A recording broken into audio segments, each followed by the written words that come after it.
guys, I hope you enjoyed the first video of winter shaky head tips. But after I did that video, I watched it a few times and rendered it and dumped it on YouTube, and I realized I left out a few important things. So this is going to be, I guess, winter shaky head fishing tips 2.1, 2.2, whatever you want to call it. If you haven't seen that video, go back and watch it, and I will put a little tag right here. I guess it'll be right there. So it's going to link up to piggyback to this one right here. So the things that I wanted to include in that video that I forgot, I wanted to talk about the jig heads just a little bit, and in particularly the bite of the hook in relation to the eye. It's real important. So this is a Big Bite Baits shaky head. This is an 1/8 ounce, and if you look at the top of this eye and the point of the hook, there's a certain amount of gap right there. What's going to happen is when that fish bites this bait, you need a bigger bite between that eye and the hook point to get it caught up in the roof of that fish's mouth. So this is important. You want to really, the same way with an actual jig too. It's real important to take a look at the distance between the eye and the hook point. And I'll show you with this one what I'm talking about. The eye and the hook point, this has a lot less gap than this one. Okay, it's minimal, but it makes a big difference. This one has a lot better hookup ratio than this one, and there's more than one reason why.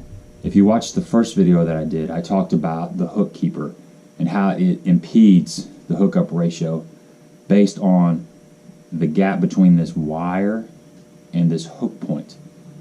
So let's look again, and you can see how much more area that you will be able to hook that fish. So what I'm saying is, like, the eye right here in this hook point and this keeper in this hook point, there's a huge difference. I don't know if this is going to reference them well, but it's quite a bit of difference. And another thing with this keeper, and this is one of the reasons why I try to stay away from the keeper shaky head versus just the regular ball head. When a fish grabs this, not only does the eye get in the way, but this keeper is like a heavy-duty brush guard on a jig. It's not going to bend, so it's going to cause that fish's lips to kind of redirect up, and it's like a heavy-duty weed guard is what it's like. It's not going to bend, like I said, so you really don't have much of a gap in this. So that's why I kind of try to stay away from those. That's basically the two things that I wanted to run by you. Another thing I forgot to do is just show you how to rig this thing up. It's pretty straightforward, and you want to just come in like this,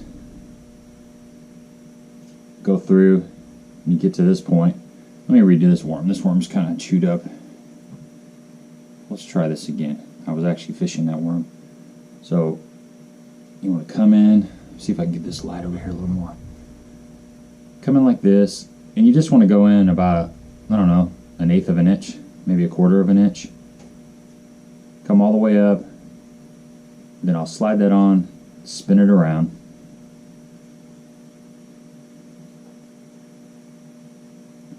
And then you just want to pinch it right here and go in like that. You want this worm to be straight. And you don't want, what I do is I barely kind of poke that tip of that hook through the plastic, and then I back it back in. But you're not Texas rigging this. You know, it's staying inside of the worm. This is a thin-walled worm, and you know, this is a light wire hook. So when you set, that hook point's going to poke right out. It keeps it really weedless.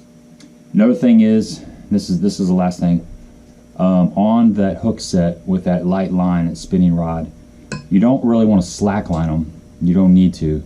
You just kind of reel down and kind of just sweep set. You know, I sweep set vertically most of the time, unless I'm at a really strange angle, and then I'll go to the side. But most of the time you're going to see me set the hook. It's going to be over my head. Get a lot of leverage. It changes the angle of the line, and it causes the bait to go up into the fish's mouth. So just reel down, kind of sweep set and start reeling. That's all the hook set you need. So part 2 of that video, if you haven't seen the first one, please go back and watch it. And I appreciate your time. We'll talk to you later.